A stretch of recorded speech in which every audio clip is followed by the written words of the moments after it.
Hey, what's up, man? It's your boy Big Game James from Big Game Sports Buzz, and you are joining us live in the Chop Shop. That's right, your boy Big Game, the usual suspects, and we got a special guest with us tonight. But before I introduce my special guest, I got my man J-Stogs, the birth nerd, is in the house. What up? Let's and go. A. Reed, the musicologist, is in the house. Already, baby. So joining me all the way from Arizona is my main man, former college roommate, businessman, entrepreneur, always looking to better himself and his community. Former NFL football player and Arena Football League football player, Mr. Cedric Pittman, goes by the name of C. Pitt. What's going on, Ced? Not much, man. Appreciate you having me.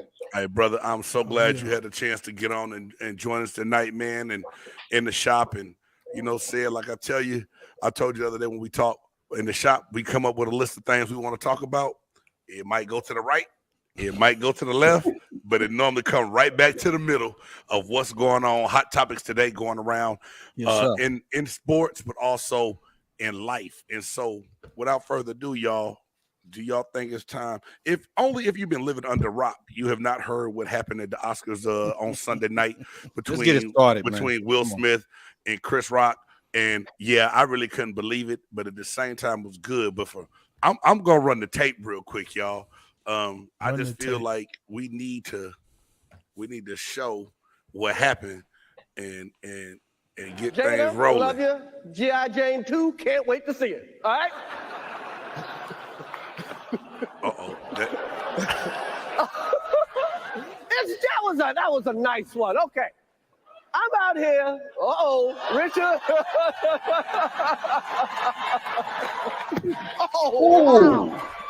Wow. Will Smith. He said Will Smith just slapped the shit out of him. Yeah. So they muted it and kind of took it out, and they blurbed out the part. YouTube just changed that because it was just saying that, like, when I loaded it the other day, keep my wife's name out your motherfucking mouth, pretty much is what he said, and Twice. Right. Oh, there it is. Let me. That was came back in. But hey, greatest Chris, night in history. he tried to get it back together. This is why I think it was real. Okay. So not scripted. Shout out to the homie just said I really think that was scripted. Yeah. So Sadar, what's up, my guy? Hey, Mike, man, thanks for coming in and chopping it up with us, man. And yes, sir. I know you and your family going through some things right now with the loss you just had. So big condolences from Big Game James and Big Game Entertainment, man. Praying for you and the family, Mike. Yeah. Hope that y'all get through that loss, that y'all suffering fast, man. I know that's not easy. And see, hey guys, me and Sid had a conversation the other day because I hit him up to talk about coming on the show, and he had a real interesting take on it, and I really liked it because he told me about Will Smith's audiobook that I never even had a chance to listen to it here. Stogs, Reed, have y'all heard Will's audiobook? I heard that he had one out. Never really, went into it, but I did hear that he had something. Yeah. Right. Go ahead, Sid. I want you to touch on that, bro. Right. If you get a chance, you should check it out. But we often look at actors, actresses as more than human, superhuman. But in his audiobooks, he talks about how he felt like a coward for the majority of his life. He talks about the verbal and physical abuse that his mother suffered from his father. He talked about being bullied in Philadelphia. More importantly, he talked about not standing up for the women and for himself in his lifetime. So when I saw him slap the out of Chris, it took me right back to chapter 8 in his audiobook that he says the next time I get a chance to defend someone I love, I'm not going to miss that opportunity. Do I think that was the boiling over point for him? Yes. Do I think he has deeper issues going on with him? Yes. But, anybody can snap on any given day. Yeah.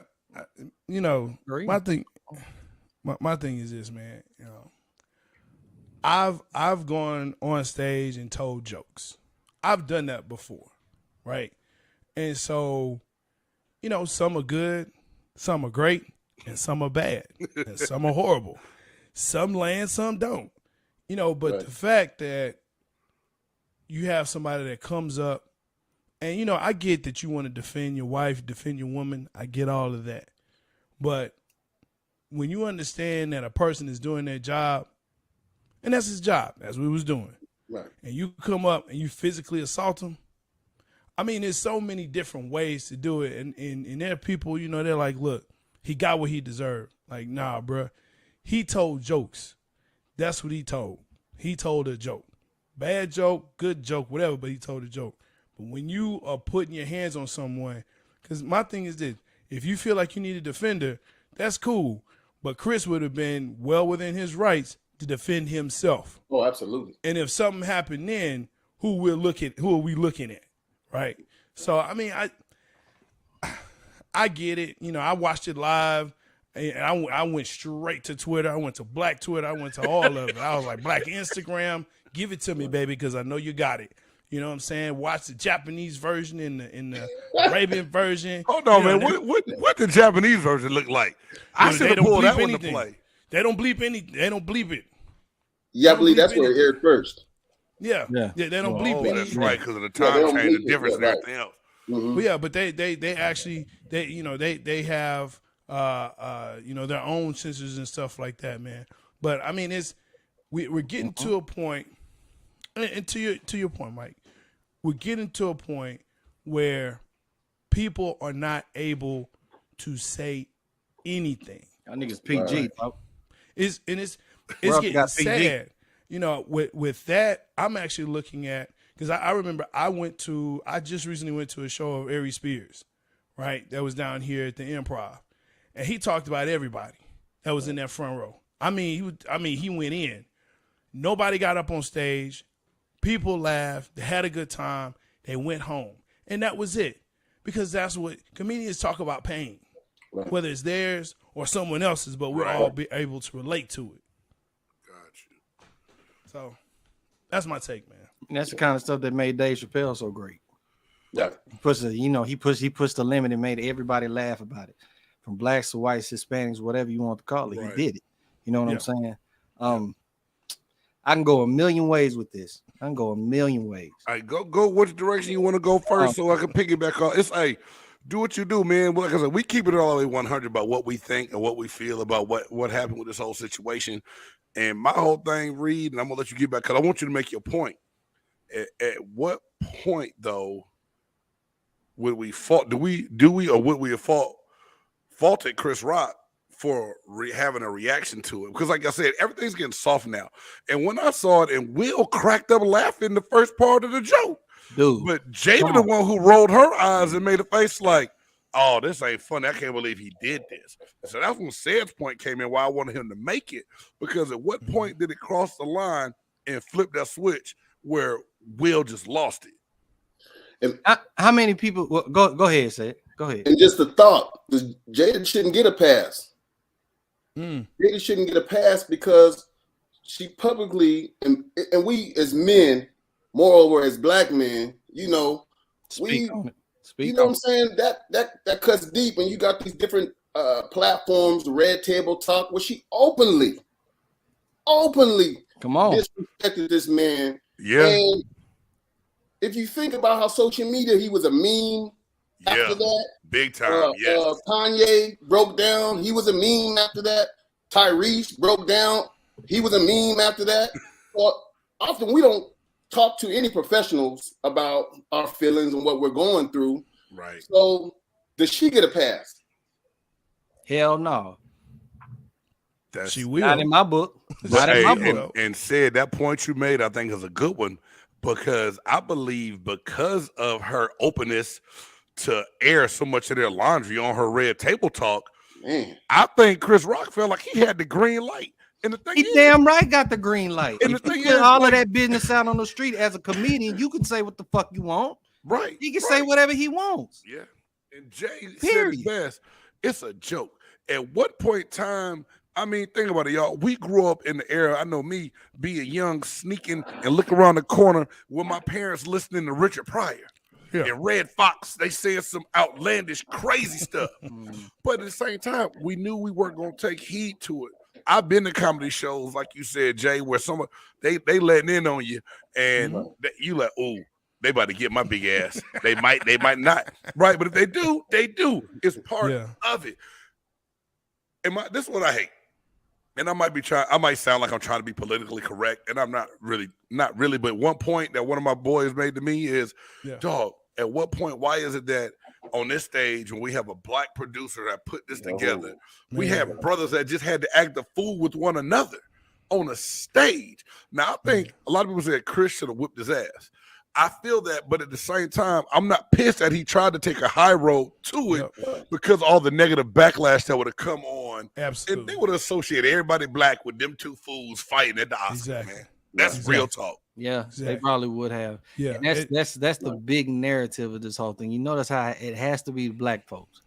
It has to be the black folks. And I mean, just gonna keep it 100. Like, now you can say whatever you want, however you feel. Some people say it's real, some people say it's fake. I know I've kind of looked at it about a whole bunch of times. To me, I think it was really just a staged up thing that's gonna blow. It was supposed to do what exactly what's going on right now. We're supposed to be talking about it. It's supposed to be in everybody's mouth. You know what I'm saying? So my thing is this: the average man would have kicked Will's ass. Period. Or went down swinging, one or two. Yeah, went down swinging. Right. Or if he didn't whoop his ass right there, he would have waited till the break. Say, bro, let's go in the back and we finna have a talk. You know what I'm saying? If he wanted to take that high road to keep the show going, you know what I'm saying? And then when we go on break, partner, we finna go to the back real quick. And we gonna handle this. You know what I'm saying? Yeah. If you at break the same time, just like says, man. Me personally, I've lost a lot of respect for Will through the years. I lost that at the Red Table Talk. I ain't gonna lie to you. Man, I lost that way back 6 degrees of separation type shit. Let's not get there. Okay. But I'm saying, as you've seen throughout his career, like, I don't know what it is about Jada, and I don't know why people put her on such a freaking pedestal, like she like she's so fucking perfect. She's clearly shown that she don't give a damn about the values of a marriage or anything like that. Right. And Will has just let all of that stuff happen. Right. I'm not necessarily saying that the man has to take control, but we all know that in a marriage, you know, the man is there to lead, the woman is sitting there to follow, and y'all play the 50-50 role. Right. He's clearly let that girl do whatever he wants. Whatever she's wanted to do. Like you said, Red Table Talk, she can sit there and air all they dirty laundry. Ain't nowhere in the world. How come you ain't slapping August Alsina for doing what he did in your house? Man, look. Wow. But you know, this we talk about Jada. This is kind of her MO, man. Look, she dated Pac. This is the type of dude. And she still talk about this man. I'm just saying, man. I'm just saying. But look, shout out to the bro. Right there. You know what I'm saying? And you know, big up to, you know, mentioning my guy Bernie Mac. That's my favorite dude of all time, the one that put it down for sure. But again, at some point, man, we've got to understand and recognize that, hey, if this is what we're gonna do, because to me, it also ruined the moment for Questlove. I watched that documentary. That was an amazing documentary, bro. Like, I got my in-laws like, yo, let's watch this. We all watched it together. I watched it at least 4 times. I need you to give me a little background on that, Jay, so I know what you're talking about. I missed the Questlove one. I missed that. Summer of Soul. Summer of Soul. Yeah. Oh, yes. Okay. Yeah, he directed that. Yeah, okay. Yeah. Put all the tapes together. Yeah. You know what I'm saying? And then got some of the acts that were actually performing there. Got them together in interviews, people that were actually there as children and, you know, young adults that were there. I mean, it was beautiful, man. I mean, you know what I'm saying? It really was. It was a moment in history that was just, it was taped, it was filmed, and then it was locked away, and no one knew about it.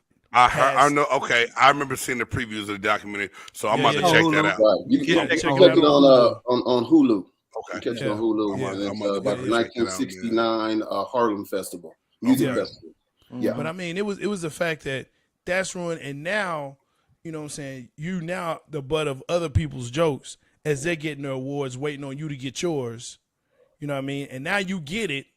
Now it's ruined because folks, all they thinking about is, okay, what's he gonna say? How's he gonna do this? I mean, dude, it was a bad moment. It shouldn't have happened. And if you, and unfortunately, and you guys can definitely talk to this, you're pro athletes.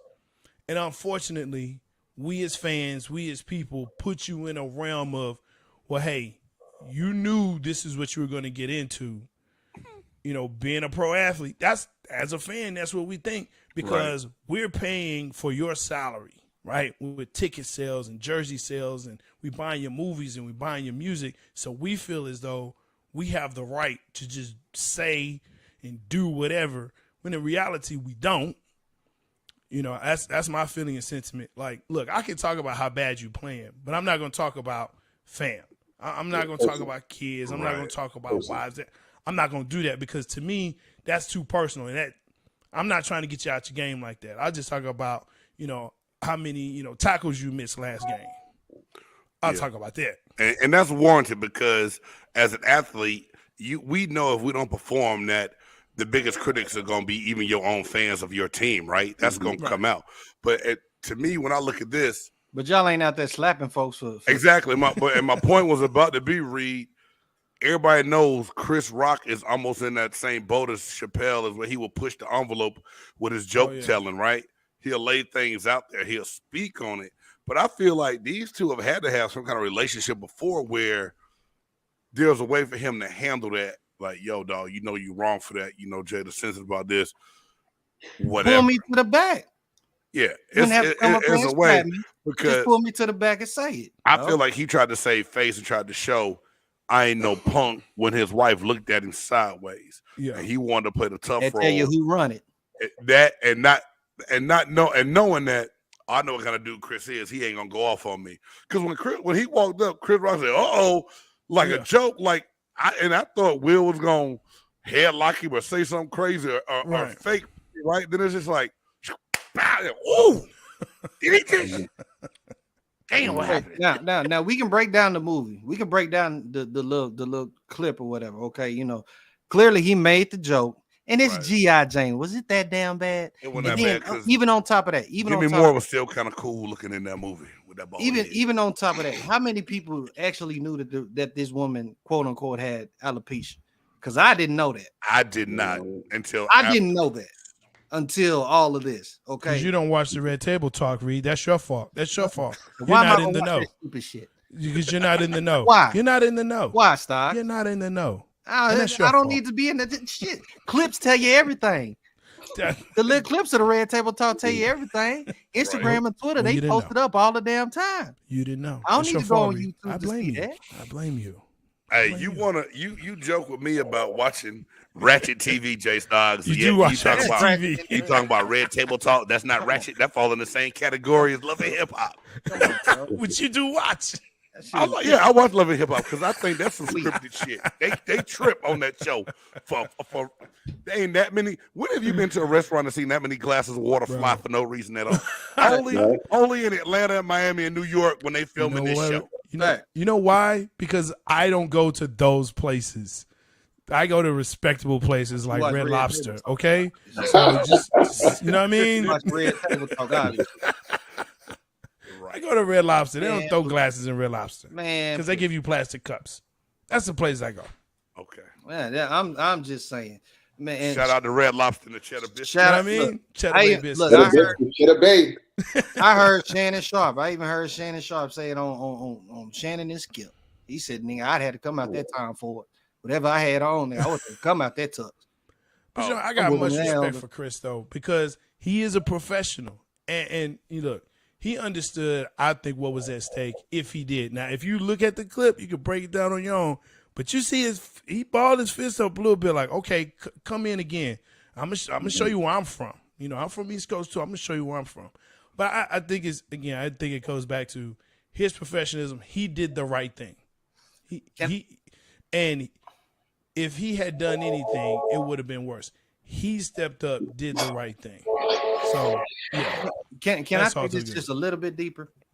Go ahead, man. I want to hear it. I love where this conversation is going, man. I like you brother's take on this. See, this is the beauty of Hollywood. That's what I call it, Hollywood.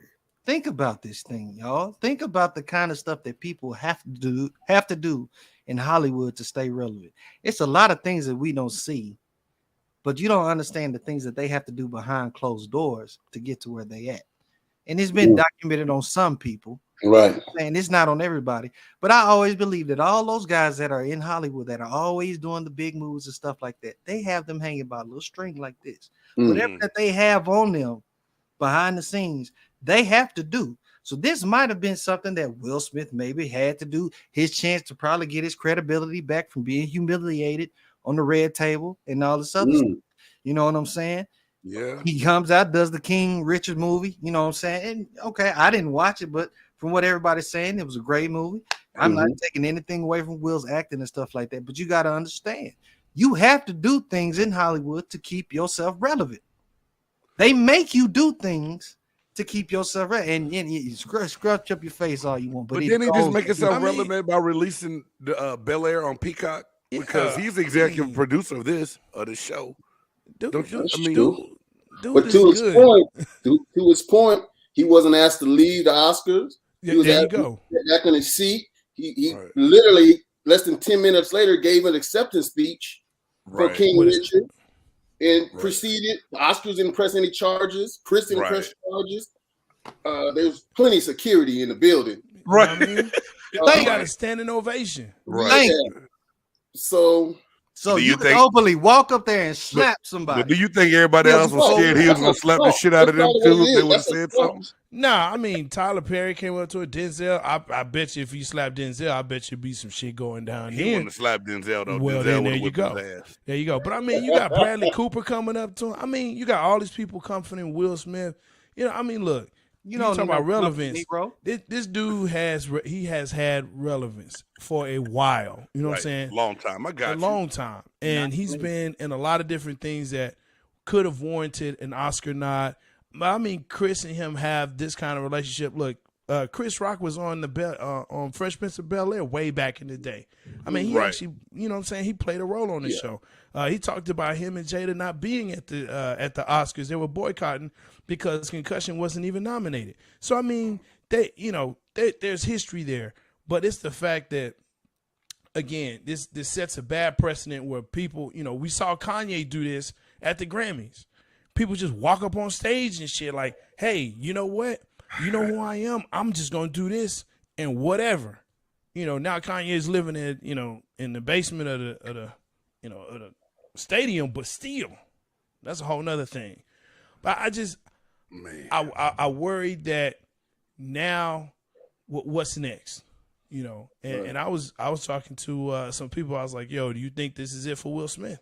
Do you think this, because they can't take his card. They can take his acting card. They take the sad card, but I don't see Will going. He just won an Oscar. They ain't gonna take his card. They if anything, right now it might be controversial, but like you said, like Reed said, it brings attention to that actor. And at the end of the day, if you're not raping children and touching kids and can make the studio money, you gonna still get work. Will Smith can still generate revenue and bring money in. You know what I'm saying? So they're not running from black that dude, so it's gonna be all right. How many of them was in the audience? Number one, he wouldn't have slapped no white person. That's what I'm saying. He slapped the black dude, so okay. He wouldn't have slapped no white person at the Oscars. That would be the end of his career. That would have been the end of his career. Period. Then he would have been escorted. Period. In cuffs. Period. But he would have had the bracelets on, Stocks. So my question was he out of character or was he in character? Don't forget he's an actor. I want to hear y'all's take because his mama said she ain't never seen him get out of line like that. Look, if you notice, Hollywood got him by the balls. Nah, man, he stays in character like that. So he did Ali, and right after he did Ali, he did Men in Black, and you can tell in the first part of Men in Black, he still kind of sounded like Ali. At least he did to me. And I think he just stays in those roles, and then it takes him a while to get out of it. But what role was he still in? Was he playing a pimp from Memphis where he just went around and slapped? No, Richard was crazy. Richard Williams was a crazy MF, okay? He was crazy. Yeah. Crazy. I give you that. It's documented. But this is my whole question, y'all, and help me understand if y'all got a take on it to where if it was scripted and made up, what was there to gain for Chris Rock, Will Smith, and the Academy for scripting that slap to happen? Like, exactly what we're doing now. Okay, we're talking about it, but what relevance is talking? These are two of the biggest names in Hollywood you got, Reed. Okay, but check this out. Chris Rock is about to do a comedy tour. Yeah, his dick is just skyrocketing because of this. The ego tour. Okay, I got you. Oh, that makes sense. He ain't been relevant. I mean, he's been a host of the Oscars, but what has he really like? He may have put like a Netflix special out. You know what I'm saying? But what has what has got him some paper after that? Are you saying he material? Why don't you go out there and get slapped on national TV, man, and you have something to talk about, man, when you're doing it. I don't care. I'm not a conspiracy theorist or none Sounds of that. Like it. No. I'm not. Get your aluminum foil. But I definitely look at everything. I'm not gonna sit there and just look at it that shit for face value, bro. I'm not gonna look. But that's quite ironic. The comedy tour that you gonna sit there and openly let a man slap you, and then all of a sudden, why'd he slap him? That's what I don't get. If you're really upset, you slap a man. Come on, you slap a man. Slapping men. What grown man is gonna let another man just come and slap him? I think it's just more disrespectful. Who's slapping men? Serious? Oh yeah. It's way more disrespectful for you to slap me than punch me in the eye. You punch me like God. I punch. If I punch you, I don't like you. But if I slap you, a punch is something. Yeah, I think a slap just. But it is something about slapping. I mean, like, 5 fingers to the face. Here you come. Come on, dog. Will Smith just slap the shit out of me. Ain't none of y'all up in here. Yeah, that's true. None of y'all up in here, and myself included, and any man come up there and just slap you like that. Be honest, man. I mean, and the technique of the slap, he had perfect form. That slap and held it. Coach, he held it. Like you shoot a 3, he held that. That's slap. it. Yeah. So, follow through strong. Like, you make a good point. He's slapped. I'm like, why? If you really upset, I'm trying to put you down. You're not gonna say nothing else. That's how you say nothing else. But to slap him, come on, man. I said I don't conform to conspiracy, but it's something different about a man that slaps another man. And like, you had that long walk. You sat there for a minute. You laughed at the joke, looked at your wife, she's like, I know you're finna do something, right? Pac would do something. Oh, that's where you went with that. You know what I'm saying? Yeah. Look, he was like, "You right." May he rest in peace. He's right here, Nipsey. They had a video of Nipsey slapping the shit out of a dude. The one in the parking lot bothering him? In the parking lot. But even that dude kind of had to get restrained himself, because a normal man is gonna be like, "Dog, what the hell? I'm finna come back at you." I'm just saying, the regular normal person is not just gonna openly let a dude sit there and slap it. This ain't no slap contest or nothing like that they be having where you can win a prize at the end of it. See, that's willingly letting somebody slap. Have y'all seen that foolishness on the internet? Oh, come on, bro. Oh my God. Come on, dude. Oh, if we find one locally, I'm not going. If we find a slapping contest, we got to go on and do a show in front of it, dog. Hey, they be talking stupid when they pop. Bro, they put powder on their hand and slap each other. I refuse. I refuse. Hey, matter of fact, if they got one that comes to town, I'm going to enter you into the contest. You can enter me all you want to. I don't have to show up. Come on, man. No. It won't be me slapping you. No. So much you can say about this stuff. I will get a Philadelphia Eagles fan to come in. Pissing me off. This thing has been pissing me off since I seen entanglement. And one more thing I'm gonna say. Go ahead, dog. This shows how much of a sham that they marriage is, y'all. That I can second that. No, honestly, listen to me. You can call it a sham. Listen to me. Like, I know some of y'all are married.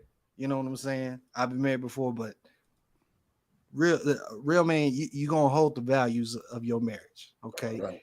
And you tell me, are any of y'all comfortable with another guy coming in and sleeping with your wife? Never. Are any of you guys sitting there comfortable with your wife going out there and putting all your business out there on the street, even if it's to her close friend. You would sit there and check that shit at the door. No, what the hell you doing? I'm just gonna be 100% honest with y'all, and my wife will hear this later and know I ain't lying. I tear this whole mother lover all the way up. It's gonna get tore all the way up. Exactly. I mean, so why is it so why is it that society looks at their relationship like it's such a golden thing?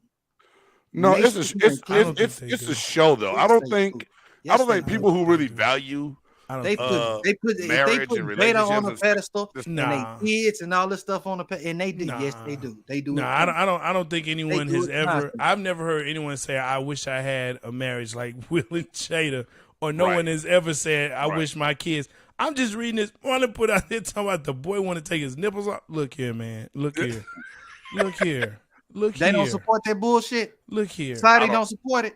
I don't think so. No. Like when you look at Black Love, you might say Grant Hill and Tamia before you say Will and Jada's ass. I know me. I would never base the value of a black marriage on that bullshit. Man, Barack and Michelle. That's it. That's all you need. That's the standard. That's the only standard we need. But Barack and Michelle, okay? That's the standard. Not these fools, not these clowns. I mean, come on, man. Like I said, you got the daughter talking about she all a sexual, what she like everybody. She don't care who, what, dog, cat, boy, girl, what car, whatever. If she down, she got the need, whatever. She gonna get it fed. God don't bless no mess. Well, I mean, hey, but you know, but God take care of babies and idiots. So look, it come down to this, man. At the end of the day, with these people, you know, I hope that at some point this gets recovered. He you know, Will can figure out what it is that he needs to do. Jada can stop being whatever sensitive. She can get over that, and Chris can do what he needs to do, whatever. But at the end of the day, man, they ain't paying my bills, and I got to move on with my life. But I like to talk about it because it's fun. Did anybody else laugh and rewatch it a couple of different times? I just told you I watched in every language. You did say every language. I didn't necessarily laugh. I was just shocked. I think that's what made me laugh. I was like, I can't believe he slapped this man like that. And I can't believe he took that slap like that. Yeah. Right. And I don't take Will serious. I don't take Will serious as a like Will don't scare me, man. No, he's not a tough guy. He's a prankster. He ain't no Negro that scares me. Yeah. Walk up to me, dog. I'll Fresh Prince your ass, nigga. Mm-hmm. Like Square Biz. Oh, that was one. That was one. All right. Yeah, we know. That's what we're gonna keep it. We know. Square Biz. Square Biz. Hey, we stand on Reed right now because we know if he get hot, that N word gonna come boiling. It's gonna machine gun out. No, man, let's talk about sports. We're gonna keep it real. Hey, but on another side of things, J-Stogs likes to talk about the Los Angeles Lakers and call them the lame show. The losers. And rightfully so right now. There's a couple teams in the NBA really struggling, but LeBron James the other night against the Pelicans, man, he had 39 points. He's been carrying his weight, but he suffered an ankle injury late in that game. They gave up a 26-point lead and lost to the Pelicans. My question to y'all is it time for LeBron James or the Lakers to just shut him down for the rest of the season, since they're really playing themselves out of the chase for even the play-in game right now? It's time to trade LeBron. Trade? Just straight trade? Trade him? Damn, Jay. Why not? Get something for him. But I mean, 37-year-old LeBron on Charlotte tickets, Washington tickets. Which, okay, I mean, he still has another year on his contract. And then what? I'm just saying. But we already know the arrogance of the Lakers are going to believe that they can still bring other pieces in and put it around him to compete. What? I don't know with what, but you know how they think. They are not going to give up LeBron James. They have no trade capital. They have no young players. Trade AD. Street clothes. There's trade clothes, Davis. Now that's the real question. Do they trade LeBron or AD? Because you got to get rid of one. You can't keep both. AD. Get rid of AD. AD. He's fragile. Too fragile. Street clothes, man. Dude, I do not see him being able to hold up an NBA season now. I mean, it's just I can't unsee all the injuries that we've seen already. Like, what is he gonna do to really bring his true? Because everyone's like, "Oh, he's such a great player. He has such a high ceiling. If he can just get back." Oh, he practiced the other day. We know how they practice it during the season in the NBA. That ain't showing nothing that he really ready to go out there and grind and play and make things happen. Yeah, right. That boy fragile though. But I mean, that goes to the point of, the West right now is Phoenix has won it. They've locked it up. So now everyone is vying for, 2nd through 6th, and then you got the play-in. Talk about my Mavs. They got a chance to hit 3rd. They're about to move up to 3rd. They'll beat the Lakers tonight to kind of secure that 3rd. Let's get it. It's going to be hard for the Mavericks to lose that spot, the scenarios they were talking about earlier today, Jay. You know what I'm saying? So you got that. You got Denver. They kind of struggling right now. Like, everybody is struggling right now. And so the teams that are getting hot, that are getting there, the real question is next year, we start talking about the West, how that's going to look. The Clips, they're going to have their 2 guys back. Paul George and Kawhi are going to be back, right? Golden State, they should be at full strength for the whole season. But they're looking bad right now in these last couple of games. Man, look, Steph is what makes it go. I don't care what you say. Steph is what makes it go. Mm-hmm. And when you don't have Steph and you lose Draymond, I mean, look, them young cats, they nice, but they not that nice. And James Wiseman hadn't played all year. He's just been ruled out for the rest of the year too, and that was your number 1 pick a couple years ago. But now here's the real question, because realistically, y'all, when the season started, no one really expected much out of Golden State, right? No, everyone's kind of giving them a pass because they knew Clay was still out. He was going to come back slowly. They didn't know how much they can do. They got hot. They had Powell and other people start playing really well. Next thing you know, everyone elevates them back up to the top because of how they played early. But now it's starting to look like the fatigue is setting in a little bit with the lack of depth they have. So do they really get a pass on if they fall out of that top 3 and then not really be able to compete to win that championship or come out of the West? Because I still think Phoenix is going to be hard to beat. Well, you can't do nothing about injuries, bro. You can't do nothing. And I'm sure y'all know, as far as football players, you know what I'm saying, playing in the league, you guys can sit there and be having a good team. You know what I'm saying? This is that and the third. We've seen it plenty of times where you have the quarterback playing an amazing season, having an amazing season. And as soon as that quarterback gets hurt and he's out for the season, you put that backup in, your season goes down. Yeah. Your expectation that went up, that shit goes down. Yeah. You know what I'm saying? And the same thing goes for the NBA, man. So with that being said, health is wealth and timing. Sometimes not the best team, it's the team that's playing best at that time. Right. So moving along to the playoff, who's going to peak with health and who's playing the best at this time? Hey, man, Memphis Grizzlies too. Well, Ja was out. Ja's been hurt a little bit. He's been banged up, and they've held their own for the most part. But I kind of look at them as the new Atlanta. Unproven. That rotation is going to be really key, and so they're going to have to have people step up that had to have stepped up. Now your bench gets shorter, right? So that ninth man. I'm looking at him like, okay, who is that? Who's going to be that one? So I like Phoenix. Obviously, it seems as though they figured it out. They're clicking at the right time. The coach, and then Paul is back. And look, it's just a good team. I think what they saw last year, they don't want to repeat. Paul is hungry. He wants to get his to solidify his legacy, which he doesn't need. Does he need it? He'll go down as one of the greatest that didn't win it. So he'll have a Charles Barkley Award. But come on.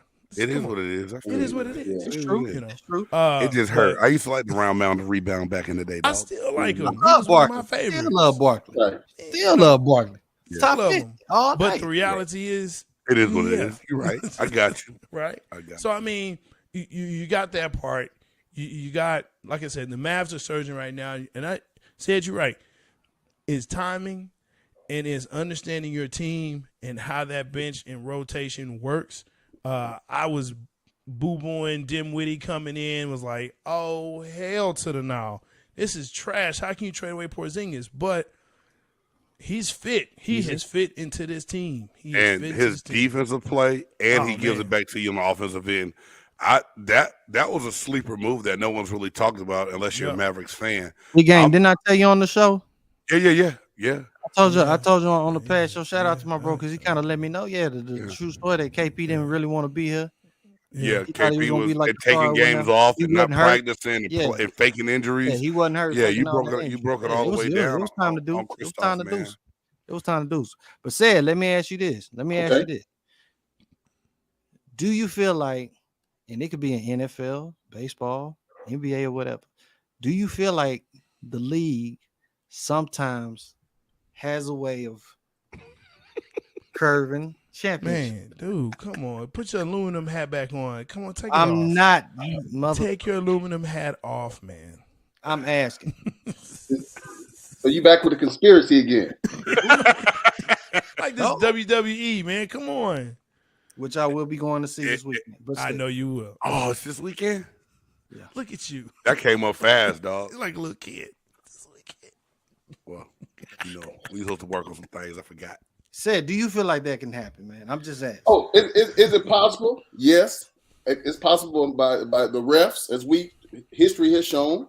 It's possible by players fixing games. History has shown. So I'm a conspiracy theorist, but look what he's saying. Yeah. I mean, just recently, you said football, basketball. Who was that? Ridley? Yeah. Was that Ridley? Yeah. Mm-hmm. Betting on games.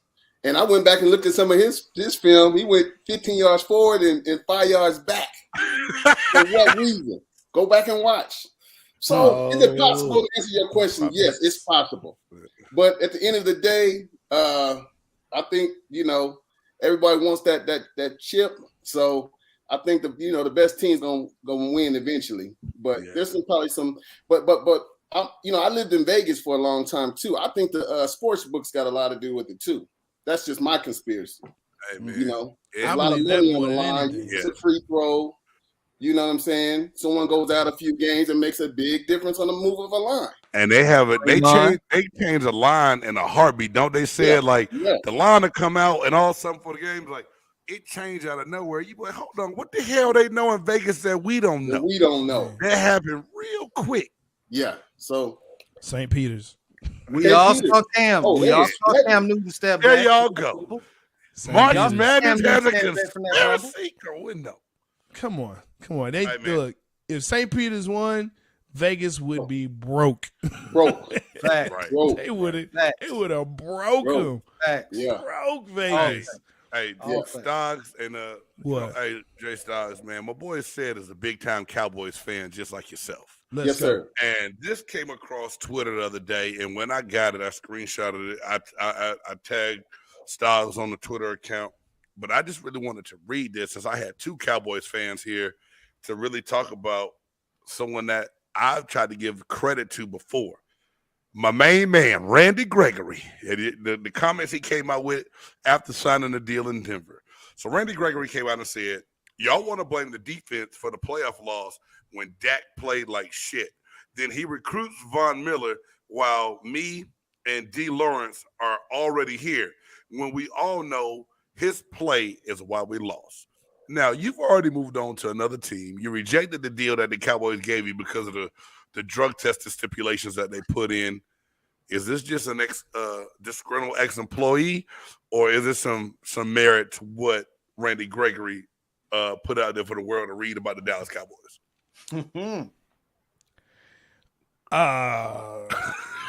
Look, because for the record, my team went to the Super Bowl. I'm just and lost. And again, go ahead. So, but y'all was at home. But we still have more. Y'all was at home. We can do this all night, but we're not, man. Look, go ahead, bro. Go ahead. Look. Is there some truth to that? Mm-hmm. Yes. Yeah. Yes, there is. But is there some truth to him with his penalties? Yes. Is there some truth to the fact that defense did not step up when they needed to, to make those plays? Yes. Would it have been awesome to have Von Miller there? Absolutely. You can't tell me that you have a person like Von Miller that can't make your linebacking core better, let alone defense and your whole team, because guess what? He's won a Super Bowl. Right. And he would have been back home. You know what I'm saying? He's from DeSoto, right? He went to DeSoto. Yeah. So he would have been if you home. have people, and you guys tell me this, okay? If you have people in the room that have won championships, they have been on winning teams, doesn't that change your team? Doesn't that change how you work and operate? There's a whole new dynamic in the locker room, man. Most of the time, yeah. Yeah, you want that. You want that around you. So yeah, he's disgruntled. I think he's upset because they were like, "Look, we'll pay you, but you have to hold up some things on your end. It's not that we don't trust you. We just got to make sure that we're covered too." Right. So I mean, that's my take as a fan on it. But you go ahead, brother. No, I agree with you 1,000%. I'm still torn. Is Dak an elite quarterback in the league? Not yet. And that playoff football was some of the best I've ever seen. Yeah. And they lost in all phases. It wasn't just a quarterback play. Yep. They got beat down, and they would have got beaten the next round too. So I don't think they was good enough anyways. They just wasn't, in my opinion. They wasn't ready. They took a step forward, but they wasn't ready for that level of football. And think about this, y'all. Randy Gregory had 2 lineups in the neutral zone infractions during this game, but now he's calling out the offense. And this is my whole thing. And I've been there. You know what I'm saying? That even though I left Tampa on my own free will, on my own choice to follow Coach Dungy to Indianapolis, I felt a certain way when they got to the Super Bowl and I was watching it, right? But then a few years later, get injured in Indianapolis and get cut from the Colts, and 2 years later, they playing in the Super Bowl, winning that thing, I felt a certain way. Now, I could have came out and blasted everybody under the sun if I wanted to, but at the end of the day, why? So to me, Randy Gregory, you went, you got your bread, you gonna make your money, you in the Mile High City, you like to smoke the weed, you can go buy it at the shops, they still gonna test your dumb ass, but you're gonna go do it because you've shown not to make the best decisions that end up hurting your team, right? There's a time and place for everything. If he felt a certain way, just the way he came out about doing it, because this is my whole thing. Social media, like Twitter gives people the green light to go be tough and mad, and they hit sin, and later on, like, he didn't stop to think. You still supposed to be cool with D. Lawrence. Yeah, but at the time, you said that you had a cool relationship with them people, but now you calling out Dak's play, which it was evident with some of the plays he made. We all know that. Sure. We saw that. But at the same time, is that really the way to go about handling your business? To me, you moved on. You chose a new franchise to go play for. Why you got to bash them? If I'm Randy Gregory, with all the trouble I've been in the past, I'm only worrying about me and what I need to do to make sure my name stays right and relevant, and I don't get ran out of Denver for doing something dumb. When I read this tweet, I just start cracking up laughing. And it's not the fact that he decided to call him out. I was like, this the same fool that graffiti on the building, but he tell on his friend that did the half of the building that he didn't do. You know what I'm saying? Like, you know how much shit you've done to get called out on? But you pointing at Dak? What about you lining up in the neutral zone and giving him a first down, check ass, and keeping drives alive 2 times? But you're going to talk about how much shit he played like. Let it go. You got your bread. You got a nice contract in Denver. Move on, because you don't have to deal with that bad quarterback no more. And, okay, now you talking shit because Russell Wilson, your quarterback. You know what I mean? That's kind of what it came down to. I just thought it was a punk-ass move, personally. I just thought it's some things you do or you don't do. To me, I ain't got to call out that play because everybody see how, like said, he don't think it was ready regardless. So, and it was like you said, all phases. I didn't even think to break it down like that. You know, we look at football in phases. All 3 of the phases play like crap. Yeah, playoff. they did. And he decided to call out the quarterback. As true Cowboys fans, because I know fans from my other team can make comments about the squad, but you guys literally follow.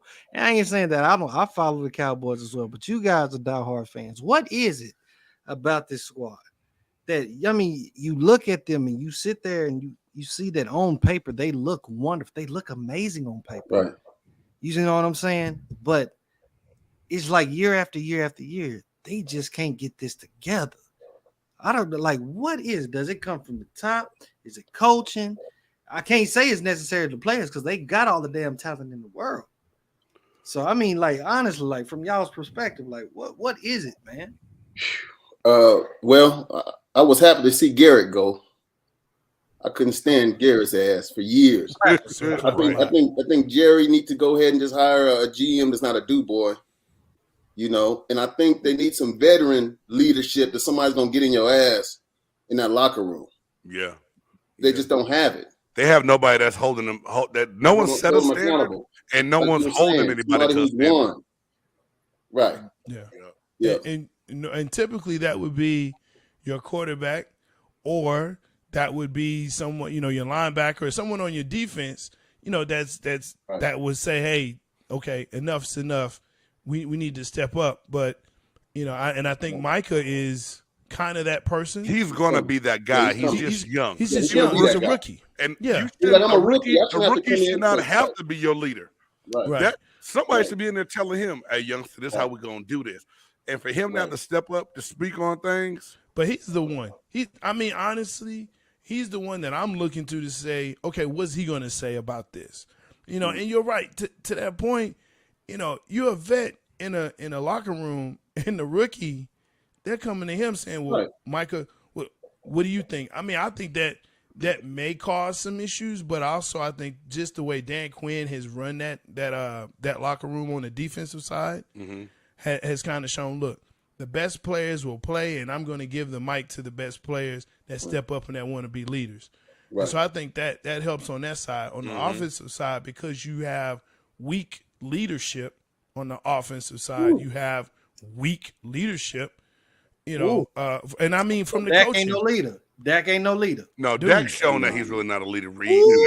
That's not an insult to Dak. You said that. I'll go all the way back to the Colin Kaepernick thing. Dak, at the time, being black, being a quarterback, had a chance to, and he gracefully bowed down to do what Jerry wanted him to do. They ain't going nowhere. Stand together as a team. Right. Use your platform for what it need to be used for. Right. That's my whole thing, man. Look, I look at it like this. Even past the Kaepernick part, you know, you have a running back that's out there messing up out in the streets. Right. You know, you pull that dude to the side and say, hey, man, look, we trying to do something special here. We need you. Step up. You know what I'm saying? Whatever you're doing, cut it out. Right. That did not happen. You know what I'm saying? Yeah. And like I said, the leadership from the offensive side, when I talk about coaching, it is evident that there's none there. That's just passed down through Dak, who's doing exactly what his coaches are doing, which is not being leaders. Man, that's why. So, you know, y'all know this. You guys know this. If you don't have that type of leadership in the locker room, it's going to step up and say, hey, this is how we're going to do this, and you do it. I mean, I keep pointing this out, man. Cincinnati went to the Super Bowl. This guy, Joe Burrow, got sacked 70 times. 70. They had a horrible line. Horrible. And but you know how much that whole team respects Joe Burrow. Shut up. Don't get set me up. Shut up. Look at you. And I come straight at you. What I'm saying is that squad. And look, when you look at their defense, you can't tell me that was, you know, super elite defense, right? But what you did see was a team that had leadership that they said, look, Joe Burrow's the guy. We're going to go ahead, and this is how this train is going to move. And they moved. And Dallas just does not have that. Nope. That's why they won't win. Nope. Man, that's real talk. Coming from real Cowboys fans. Real talk. And that's right there from the Cowboys' mouth itself. Yeah. Hey, y'all, we coming to a close, but it's something that struck me on ESPN yesterday, and I don't know if y'all saw this or noticed it, but there's a big array of veteran wide receivers that's still out there. And here's some of the names of some receivers that haven't found a home yet: Julio Jones, Jarvis Landry, Will Fuller, T.Y. Hilton, A.J. Green, and Odell Beckham Jr. Do y'all think it's a hot market for any of those guys that any team could use them? Or you think that they waiting, they're gonna be playing the waiting game after the draft? No, there's teams that could use them after the draft. Just the fact who wants to, at that value. I think they're after the draft guys now. Yeah, Okay. They're after the draft guys. Yeah. They're not not the commodities anymore. Right. It's the business side of it. It ain't the talent. Yeah. So, and it works best, you know what I mean? Like they're waiting to see where they're going to plug in best, where they maybe get 2 or 3 years out of versus a 1-year deal. And, you know, or somebody gets injured and then they be brought in. So, yeah, it's just a chess game. It's a chess game. I understand that. But the one name I thought that really surprised me out of all of them, I thought Jarvis Landry would have got picked up by now. Because I think he would have reworked his contract. And I still think he's the youngest out of all of those. Well, no, Will Fuller, sorry, is the youngest out of that. Everybody I read on that list. T.Y. Hilton had some glimpses of being good this year, but again, at the same time, he got hurt, and he's been hurt for the last 3 seasons. So it doesn't surprise me there. A.J. Green is that old veteran receiver now, and he had some plays last year in certain games, and I know Stoggs and I talked about it. He would be that veteran leadership that I might look for in the locker room, like y'all said, after draft time.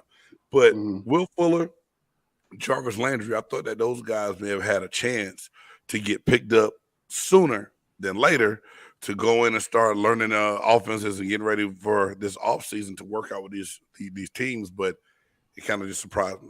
Jarvis said he was interested in going back to Cleveland now that Deshaun is there. Sure. He may They may rework that deal. Yeah. They may rework him and Amari that Cooper deal. on one side. But Hey, all y'all having your favorite team, and I'll go through and ask everybody because I know who I would want to bring into the Buccaneers. But out of that list, what receiver would you want to see join your franchise? Is there one on there that you would be like, hey, we need to get him, he can help us out? I'll start. If it would be anybody, it would be A.J. Green because he used to bring him back, huh? Because he used to be a Bengal. Okay. And keep the veteran leadership in that. But honestly, we don't need him. Not with T.Y., not with Jamar Chase, not with Tyler Boyd. We got a 3-headed monster. We're good. Yeah, you're right. So T.Y. is a little receiver, right? Yeah, he's a smaller receiver. T.Y. So, you know, CeeDee Lamb. Yeah, CeeDee's the number 1 receiver now. So, and I don't know if that's going to work, if he's physical enough. So we need a number 2. Julio's up there in age. It wasn't very productive. Y'all need a number 2. You need a number 2. Jay, give me the list one more time. All right, so it's Julio Jones, Jarvis Landry, Will Fuller. I forgot Jamison Crowder, T.Y. Hilton, A.J. Green, and Odell Beckham Jr. Oh, man. That's You tough. know, I know, right? Draft. I mean, it's because what you're looking at is, especially with like the Julio Jones and AJ Greens, right? They're veterans, but you know their contracts you also have to look at. You know, they're making big money, and then when you start talking about Landry, who wants to go back to Cleveland, and I don't know if that's going to work at all. You know, with that, it would have to be Landry. But see, I thought, and that's what I told J-Stogs before, Reed. I told him when they traded Amari Cooper away, they should have tried to get Landry with him knowing that the contract would have got reworked because to me, you paid Gallup the money, you got CeeDee Lamb. Why? You put Jarvis Landry on the outside to help CeeDee Lamb out. Lamb still needs to play in the slot, even though he's going to be your one. I think Jarvis Landry out of anybody could have helped you guys the most. But Landry is to me, he's somewhat like CeeDee Lamb, where he's a very good route runner with good hands. He can burn a little bit, but he's not a big guy. Like you need a guy you can throw the ball up. You know, that 6'2", 6'3". That's what Will Fuller would have been good for y'all then. You know what? And so out of that list, maybe Will Fuller. But again, if he's injury prone, we don't need that as well. Yeah. So, or if he's having injuries. So, I mean, out of the list, that's the issue that I think we run into is you know what Cowboys as I've said this, I've said this. Dak cannot throw receivers open. Right. Mm-hmm. And so, that's going to be an issue. Tight end is going to be an issue, especially.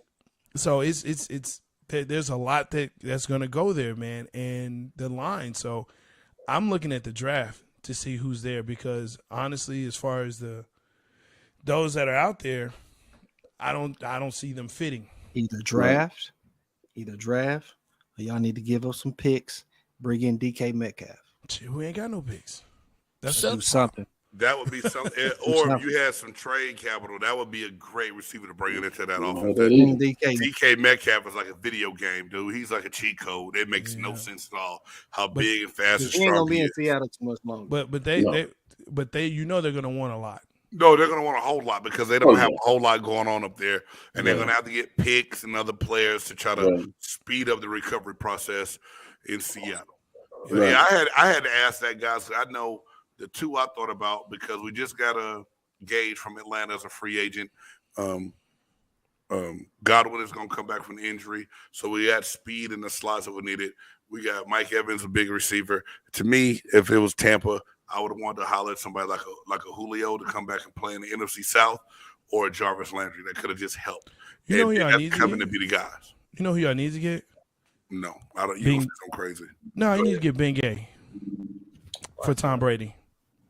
Get some Metamucil. See, I told you, Reed. I answered his ass, and I let him he baited me into it again. Get some Metamucil for that dude right there. That's what he does. Whatever. Hey, my old ass quarterback is still gonna outplay your young quarterback. Probably. Would y'all make a switch? Would y'all switch Zeke for DK and let Tony Pollard start? I would. Because you let Tony Pollard start. Another running back in the draft. Yeah. Oh yeah. Which they probably will do. They will probably draft another running back. They trade. Draft. Hey, Big Games Entertainment's mock draft is coming, y'all, in 2 weeks right here on the Chop Shop. We're going to break down the first round and have our mock draft and pick what we think these teams should go after with this upcoming draft. It's a lot of fun. We're going to have a good time. We're going to research a little bit. If we don't know, the simulator will help y'all. Just look at it before we go on the air so you kind of know who to put where. Hey, but that hour has come real quick. I want to say thank you real quick to my man, my brother from another mother, Cedric Pittman. Thank you for coming on, man. We appreciate you. Back anytime, bro. Anytime you want to come back and chop it up, man, you let us know. We'll make sure that we bring you back here and talk about it. You know what I'm saying? Somebody said real quick before we go, Marlon Reed, would y'all sign Cam Newton as a backup for your squad? No. He could come back up Tom in Tampa or give me Baker. I'm back. You get Baker Mayfield. At a rework deal, I'll take Baker Mayfield as a backup too. Bro, they said they keeping Baker up there. I don't know why. They want to. It's going to be disgruntled. Baker ain't going to be right. They better let that go, man. It ain't going to be right. They signed Jacoby Brissett this week. They signed Jacoby Brissett, the career backup. So why you need Baker for $18 million? Hold that thought, y'all. We want to talk. Hey, hold that thought because we got to let the next show come on ASAP. So again, man, big shout out to my man, Cedric Pitt, to the musicologist. Hey, Reed, tell the people where they can find out your great music, man. Hey, man, y'all can find me, man, musicologist, MUSICOLOGIZT on Spotify, Apple Music, all that good stuff. Follow this MCXP Radio because we always doing big stuff. My man, Big Game and J-Stogs. It's always going down, Hey man, y'all check out if y'all like good music that don't just sound like the mainstream stuff they try to force down your throat.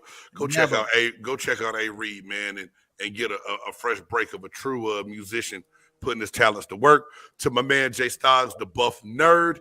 If there's anything you want to know that makes no sense to you, ask the buff nerd. He might have an answer for you. All right. Hey, and I'm your boy, Big Game James. Y'all please make sure to tune in to J-Stogs and I Thursday night on Big Game Sports Buzz. We're going to be breaking down this Final Four matchup that's about to take place in this national championship here in the NCAA tournaments next week. And also, you got to hit it up with our oh hell nah. You know what I'm saying? And I got about 20 oh hell nahs just from what happened Sunday night. So it's going to be hard to break it down this week, y'all. So again, for all my guests and co-hosts, I'm your boy Big Game James, and you've been watching The Chop Shop.